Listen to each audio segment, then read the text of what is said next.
हमारा अगला धाम है बद्रीनाथ, जो कि भारत के उत्तराखंड राज्य में स्थित है। हमारी यात्रा की शुरुआत होती है हरिद्वार से।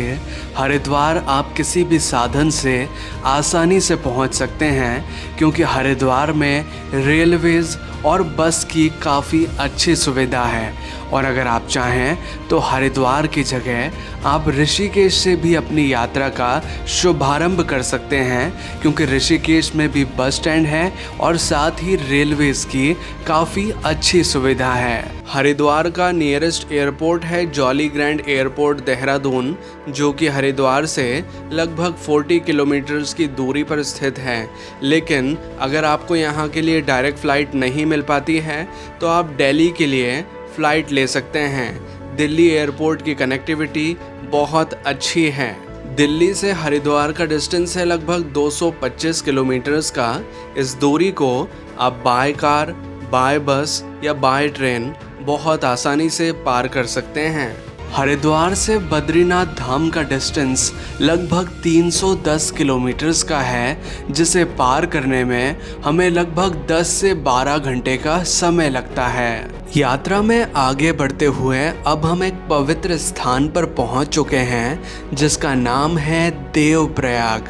यहाँ पर अलकनंदा और भागीरथी नदी का संगम होता है और ये दोनों नदियाँ साथ मिलकर कहलाती हैं गंगा नदी, जिन्हें हम माँ गंगा के नाम से भी जानते हैं। वैसे तो बद्रीनाथ जाने वाला मार्ग काफ़ी अच्छा है, लेकिन इस रास्ते में कभी भी बारिश हो सकती है, कभी भी मौसम बदल सकता है और साथ ही अगर इस रास्ते में हमें ट्रैफिक जाम मिल जाए तो हमें बद्रीनाथ धाम पहुंचने में काफ़ी ज़्यादा समय लग सकता है। तो फाइनली अब हम पहुंच चुके हैं बद्रीनाथ मंदिर के पार्किंग एरिया में। यहाँ से मंदिर लगभग 1 किलोमीटर दूर रह जाता है। और अगर बात करें कि बद्रीनाथ मंदिर के आसपास आप कहाँ पर रुक सकते हैं, तो यहाँ कई सारी होटल्स बनी हुई हैं।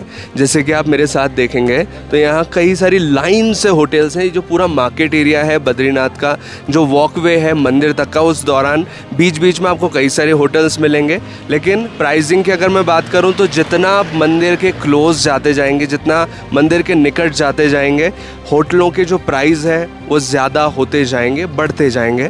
बद्रीनाथ में जिस होटल में हम रुकने वाले हैं, ये होटल काफ़ी अच्छा है, नीट एंड क्लीन है और हमारे टूर पैकेज में शामिल है, जिसे हमने बुक किया था वे फॉर ट्रैवल्स कंपनी के साथ। और अगर बात करें फूड फैसिलिटी की कि आपको अच्छा खाना कहाँ पर अवेलेबल हो जाएगा, तो मंदिर मार्ग में ही आपको काफ़ी सारे होटल्स नज़र आएंगे, कई सारे ढाबे नज़र आएंगे, जहाँ पर आप बहुत अच्छा खाना खा सकते हैं। यहाँ पर अगर आप थाली लेते हैं तो वो आपको और ज़्यादा सस्ती पड़ेगी। तो ये तो है मुख्य मंदिर बद्री विशाल का, जो कि 4 धामों में से एक धाम है। अगर उत्तराखंड के 4 धामों की बात करें तो भी एक धाम है, और अगर भारत के 4 धामों की बात करें तो बद्री विशाल का मंदिर भारत के 4 धामों में से भी एक धाम है। इस वजह से इस स्थान का महत्व और ज़्यादा बढ़ जाता है। बद्रीनाथ धाम के बारे में जो ऐतिहासिक कथा है वो मैं अब आपको सुनाना चाहूँगा। एक बार की बात है जब भगवान श्री हरि विष्णु यहाँ पर तपस्या में लीन थे। वो बहुत ही कठोर तपस्या यहाँ पर कर रहे थे और उस दौरान यहाँ पर बर्फ़बारी होने लगी। इतनी ज़्यादा बर्फ़ यहाँ पर गिरने लगी कि उनका जो शरीर है वो बर्फ़ में ढकने लगा। और इस स्थिति को देखकर माँ लक्ष्मी यहाँ पर बद्री के रूप में प्रकट हुई। बद्री मतलब होता है बेर का वृक्ष, बेर मतलब बोर जो हम खाते हैं, उसके रूप में यहाँ पर प्रकट हुई और भगवान श्री हरि विष्णु के ऊपर छत्र रूप में यहाँ पर बन गई, जिससे कि भगवान के ऊपर बर्फबारी नहीं हुई और भगवान बर्फबारी से बचते रहे।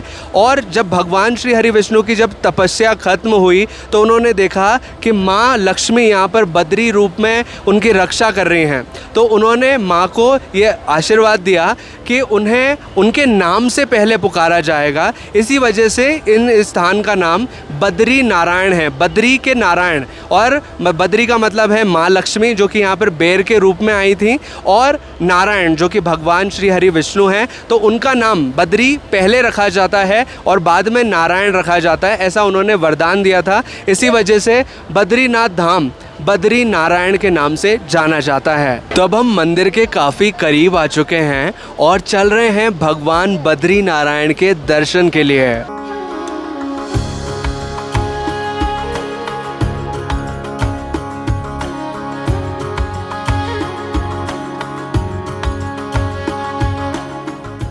मुख्य मंदिर के अलावा मंदिर परिसर में और भी कई सारे देवी देवताओं के मंदिर बने हुए हैं जिनके भी हम दर्शन कर सकते हैं।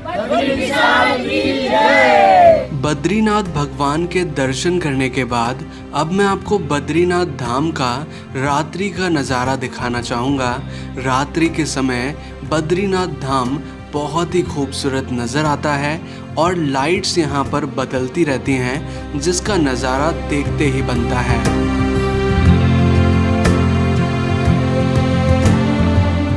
बद्रीनाथ धाम से लगभग 4 किलोमीटर की दूरी पर माणा गांव है जो कि भारत का पहला और आखिरी गांव है जहां पर कुछ प्रसिद्ध और प्रमुख स्थान हैं जहां पर आप दर्शन कर सकते हैं, जो कि हैं गणेश गुफा, व्यास गुफा, वसुधारा वाटरफॉल, स्वर्ग रोहिणी, भीम पुल और सरस्वती नदी। जैसे कि हमने शुरू में जाना कि बद्रीनाथ यात्रा की शुरुआत होती है हरिद्वार से, तो हरिद्वार से अगर आप बद्रीनाथ के लिए आ रहे हैं तो आपको कम से कम 3 से 4 दिनों की आवश्यकता होगी। पहला दिन तो आपको बद्रीनाथ पहुंचने में लगेगा, दूसरा दिन आपको दर्शन में लग सकता है और तीसरा दिन आपको वापस आने में लग सकता है और एक दिन आप एक्स्ट्रा लेकर चलें। में भी कहीं मौसम की वजह से आपको परेशानी हो या फिर ट्रैफिक जाम मिले तो एक दिन आप एक्स्ट्रा लेकर चल सकते हैं। बद्रीनाथ धाम साल में सिर्फ 6 महीने के लिए ही ओपन होता है। सर्दियों के दौरान मंदिर के पट बंद कर दिए जाते हैं। बद्रीनाथ धाम अप्रैल या मई के महीने में खुलता है और अक्टूबर या नवंबर के महीने तक ओपन रहता है। यहाँ आने का सबसे अच्छा समय रहता है सितंबर या अक्टूबर का, जिस दौरान यहाँ पर ज़्यादा भीड़ भाड़ नहीं होती और हम भगवान के बहुत अच्छे से दर्शन कर पाते हैं। बद्रीनाथ और आसपास के सभी प्रमुख स्थानों में दर्शन करने के बाद यात्रा संपन्न होने पर आप बद्रीनाथ से जा सकते हैं दिल्ली के लिए, जहाँ से ट्रेन या फ्लाइट के थ्रू आप वापस लौट सकते हैं अपने घर की ओर।